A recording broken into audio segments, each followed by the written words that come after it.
So hi everyone, as I was presented, Abuhasira, CEO and co-founder of Percepto. I'm doing a talk basically telling you a bit about Percepto, a bit about co-funding Percepto, and by telling that, a bit about a story of co-funding a startup with a hardware component. In these events, I like to share that it's my first company. Okay? Before building this company, I was an engineer in in hardware design. But that's my background. Started Percepto with a hobby in drones, and I'll tell you all about it. And my hope is that I can give an example of how that happens, how we build a company out of that. And later be here for any questions after about 15 to 20 minutes top. So Percepto, a robotics startup story. We were basically founded in 2014, officially anyway.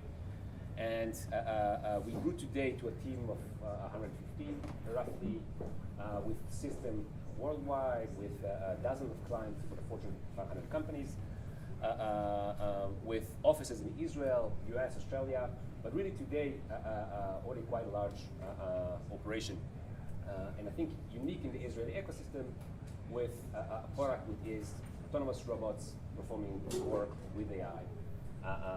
And actually selling it to the end customer rather to the solution providers. What do we do at Percepto? Autonomous inspection and monitoring is what we do in industrial sites, and we do it end to end. We are using autonomous robots, specifically our drone-a-box over here. This has been the company core since we founded in 2014, autonomous drones. And recently we added different kind of robots. We are utilizing Boston Dynamics Spot, I can tell you some stories about later. And basically every autonomous robot that we can use in order to capture the data our clients need. And then our Percepto AIM software is what our customers use to monitor their assets. Those are big assets, for example, a power grid, oil pipeline, a mine operation. And the customer are using these things in this fashion when they have the deployments on the ground. So there is a process where we actually deploy autonomous robots or drones, specifically in this case, in their facility. And later, using a software, the customer is able to ask questions about his assets.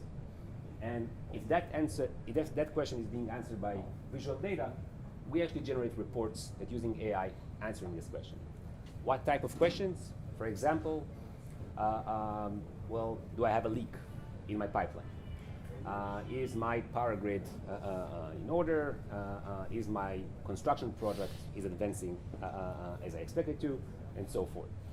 So today Percepto is providing this solution end-to-end, including building, manufacturing, supplying, deploying these drones and other robots in industrial companies such as power utilities, oil and gas, mines, etc. So just to make sure I was clear, you understand what Percepto does as a company? All right.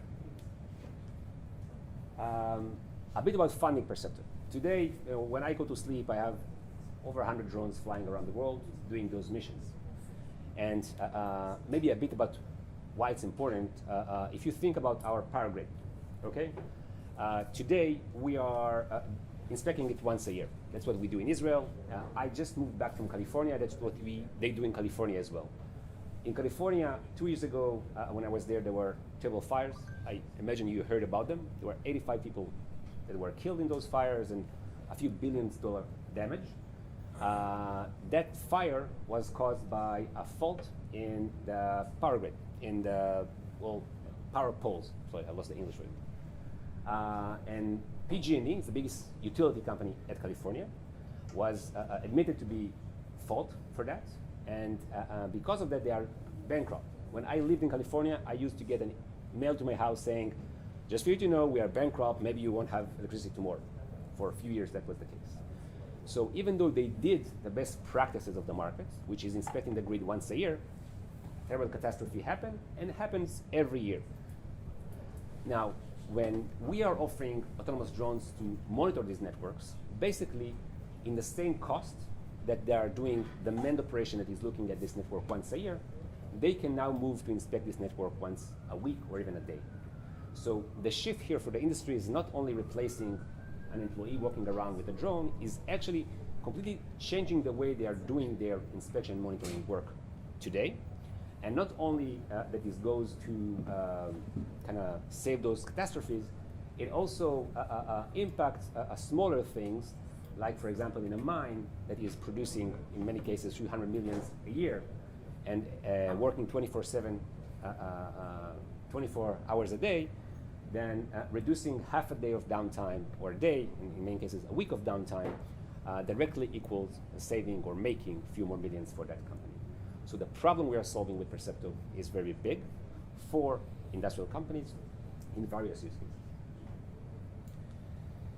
And that's the main thing that you need when you're funding a startup. Okay, now I'm going to tell you about funding Percepto, and I hope to get some kind of equivalent to whatever you guys are doing or what you guys are interested in.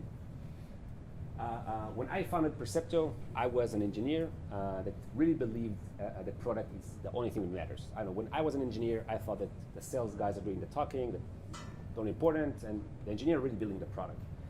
And the hard part for me, founding Percepto, was realizing I'm missing so many pieces of the business, because that was actually what we didn't have. We had product really fast, was TK1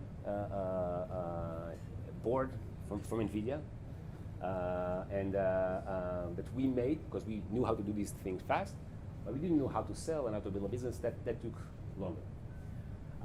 We thought we had a solution for a big problem. We later looked for a bigger problem. And the thing that many people sometimes miss, that it's a journey. You read in the paper, it's a 10 years overnight success, but usually it takes 5-7 years. And you only read about the few that are not in that case. I think that letter of proof is from NFX, if anybody know the firm page. It's kind of how you are actually building a company. You start with an idea in a big market. After enough iteration, you figure out the co-founders and you have a team. That team need to prove they have the ability to build something. They need to prove that they are able to not only build it, but also reach customers and gauge interest, get some momentum and weight. And if you actually getting paying customers, then you got that. Customers, usually, not only one. And then, in all this trajectory, it's getting harder as you climb. You are trying to make sure that the customers you got are not a unique thing, something that you were able to get one time, and build it into kind of a growth metrics and rapid growth eventually. So that's the ladder you have to climb, proving each stage of the way that this company is something real. Usually, it's not that kind of a linear when you're climbing up, and it's more about ups and falls. So in the next 5 minutes, I'm going to tell you my journey building Percepto in a very high level. In 2014, I founded a company in my backyard. Really, I live in a Moshav, a small place outside Tel Aviv. That's why I was late today. I was having a hard time getting to Tel Aviv. We started the company by building a product. Very fast, we had a drone with an NVIDIA processor that did some cool stuff, tracking, and we tried to figure out what is the use case for that. But basically, we actually founded the company. I had Raviv Raz, he was a friend of mine from school. We were building buggies together. We were building stuff for fun. That's what we do. And he was working for Israeli Aerospace Industries. So at the time, in 2013 even, we realized that when we are building a drone from parts of the internet, the defense industry considered most of those capabilities very high end. And we thought there is a gap there that we can democratize, and that's how we got the idea to found the company. Because we are Israelis, we had two technical co-founders. He's a mechanical engineer, I was an electrical engineer, and I thought that the best thing we can have is another engineer. So Sagi and me, we did our master in computer vision at Tel Aviv University at the time, and that's the team I thought is the right team to do this company. It was the right team to build the product. It was just not the right team to build the company. So when we founded the company, we were more technical focused, and we thought that this is a huge market. Drones was a hype. VCs were investing money in it. Everybody was talking about the potential around drones. And we thought, it's such a big market, we're only going to solve the hardest technical problem, and we're going to have a market. So we started a company by looking at real-time computer vision. That was kind of our core. We are hardware, so real-time computer vision. And we said, okay, we're going to build capabilities based on that and see how that will find the market. We did an Indiegogo campaign to make kind of a developer platform for our NVIDIA-based product that was very successful. Actually, it was not. For us, that is a terrible failure. It made us realize that there are not enough developers to really build a business around that, and that we should probably use this technology to do something else. But we got a lot of coverage. When this campaign, Wired covered it, VentureBeat covered it, the thought leader at the time, Chris Anderson, really valued the product, so it enabled us to get a seed round and really kind of build something for us. And as soon as we got the seed round, we flipped what we're doing in the company. It's the first thing that we did with the money. And basically, a bit fast forward here. 2015 is blurry for me. And then we decided that the market is not as big, it's hype, and what the market is missing is use cases and solutions and not technology, which we were trying to build for other companies. So we decided that we're going to not build a technology for autonomous drone, we build the autonomous drone platform. And that's how we were able to actually offer something that someone could buy. The technology itself, only the defense could buy that. And our biggest client was IAI, and it was terrible.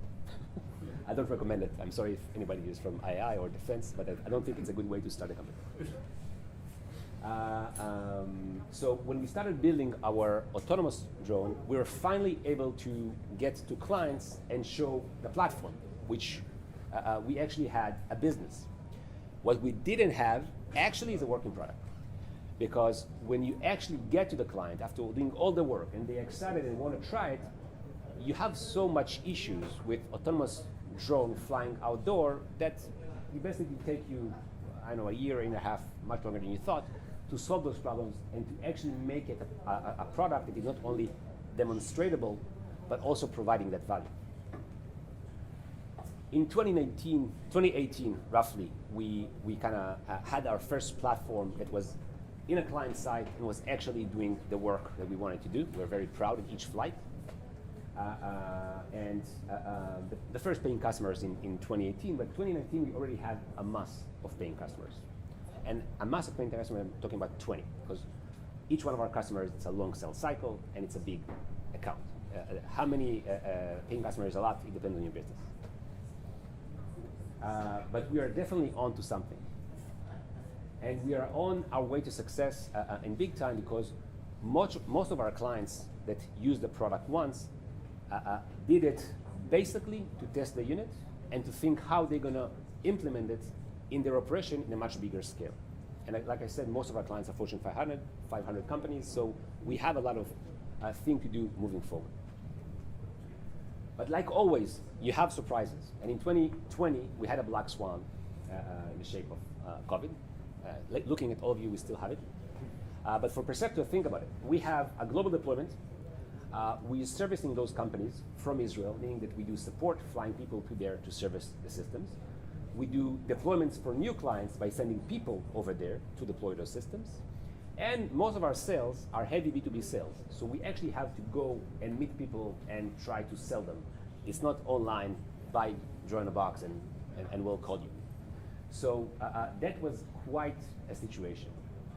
I know that it was so different for each company. I can tell that for Perceptor, one of the things I was most proud of in 2020 is how we ended up dealing with COVID, and especially how our product was ready for it. Because in a few months, we actually moved, instead of supporting our product, having a local team supporting our products and doing it well. And anybody here, if you kind of manage support, especially maintenance-oriented support, that was quite impressive that we were ready for that. We only had it in the US before, and suddenly we did it all across the world. So suddenly, instead of us coming and deploying system and make sure everything is okay, we had people that we trained remotely, and then they went on to support our system or even deploy our system for new customers. So we didn't stop in that regard.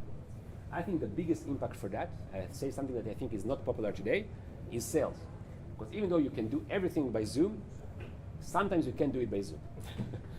And especially if you're doing bigger sales that require some trust, I think we missed a lot and still are missing by the fact that we have less people meeting us. And the second thing is Australia is just shut down. It's crazy. They are not doing anything for a year. So that's also a problem for us and a problem for anybody working in Australia. But at the end of this year, we still kept to ramp up sales because our sales were mainly ramped up by our existing client base. And because they were still ramping up, we are still getting traction. And at the end of that year, we actually made our biggest round, our B round with a strategic investment, Coke Industries, if anybody know, a $45 million round, and really get out of this situation by doing two things. First, executing and growing sales as we have all those issues. And the second thing, still iterating, still evolving. Draw in a box was kind of our core thing until 2019. But we realized that when I'm coming to a company, let's say it's a big factory or power utility, and I have this software to take all the visual data and get the reports, they like it, but not for everything they can use the drone. And we realized that the solution that we are giving to them end-to-end is actually not only an autonomous drone, but what we are basically giving them is autonomous inspection and monitoring for their facility. And for many use cases, you need to go under pipeline, indoor, low places. We needed a ground system to cover the full scope of our solution. And the customers we already had our connection, already have our sales channels, actually wanted us to solve that problem for them. So we added more platforms. Spot is the most known of them, but it's not the only one.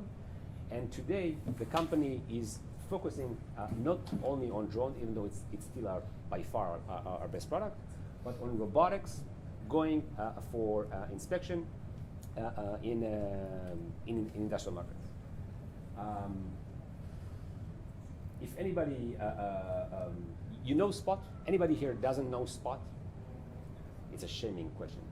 So one of the things that we also learned, look, there is so much complexity when you're building this type of business end-to-end. And one of the issues working with Spot compared to building it ourselves, that we had to count on Boston Dynamics that their product is mature. And I'm just sharing in a very intimate way here with a crowd that is not familiar with it. I met a company today. They told me a story that's really made me laugh. That they had a problem with Spot. They are doing construction of buildings like these, and Spot is marking the location during construction. And so they only have two problems with it. A, it can see glass. Okay, it's a highly mature product. Company exists 30 years. It still can see glass. So they had a problem, as you can imagine, in this building. And the second problem they had is that it identified pier as stairs. So you can imagine the events where they identified that problem. So when you are delivering these type of solutions, you need to be able to really deliver this type of solution. And that's the reason it took us 2 years to go from 2016, hey, POC, it's working, to really a drone that they can use. Okay, so that's Perceptor today. That's what we are doing, what we are excited on. If you are excited about autonomous robotics, I think we are, well, the leading company doing that for that use cases, and one of the only company that really have autonomous drones running around in facilities doing work rather than in a factory or a closed environment. We have drones outdoor in a live environment that we manage on a daily basis. It's a really exciting operation to manage at this point. A few things about the difference from building software startup to hardware and logistics. First of all, I must tell everybody here, I have a joke that we complain that it's so hard when we have hardware components. I don't think it's true anymore today. Most of the new businesses that have the most potential have some interaction with hardware. People are now building businesses that are requiring more capital, but actually going farther into the kind of services that we are getting. Think about Lime and Uber, think about SpaceX, of course, and Tesla. It's not that rare to have a hardware component. It is more complicated, and you have to understand that complexity. I guess one of the bigger ones is that MVP bar is higher. If you're building the next Garmin, and your MVP is a watch like this, it's hard to prove that people would need, your MVP product. But your MVP probably should be a web page demonstrating kind of that feature that you think people would be excited about. In most cases, I would dare to say, not all cases, semiconductor are not in my talk here, but in most cases, you need a software angle to really make a good business, and usually also to make differentiation. And in most ideas that you have around hardware, probably you do have a software or network effect angle. So of course you need more capital. The good news is that there is more capital in the market, and of course as you grow, you need even more capital. So it's something that you need to understand. But I think that Percepto is actually a proof that you don't have to be a veteran, you don't have to be somebody who have access to capital. We started very small, and we built a company raising over 75 million to date, 74, and the company is building those products and supplying them today. So that was my talk on this. I have one last point for anybody here who is, basically looking for a job or thinking about moving to a startup. And I'm sorry that it is in JFrog offices. I do think that there's a lot of benefits for people that are doing an episode in their career within startups. It doesn't matter really at this point if you are a founder or if you're an employee. Basically, things works different in startup. In a startup, first of all, you're very close to management or whatever the layers of management are. Everybody are very close to what's happening. In startups under 50, it's extremely close. Everybody know what's going on. Everybody know why we're doing what we're doing, what their impact on what we've done. And everybody who is doing good work is immediately being recognized for it. So if you think you're doing good work, startup is a place that's going to be recognized pretty fast, because they have a lot of needs and not a lot of means to answer those needs. I think that in many cases, people are, their personal growth is faster.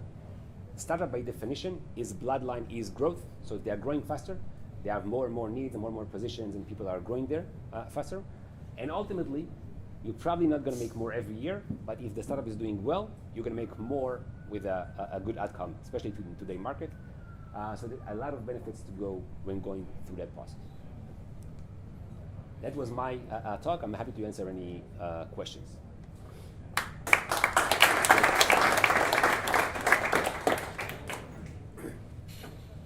Can you say a few words about the evolution of the business model? It's still evolving.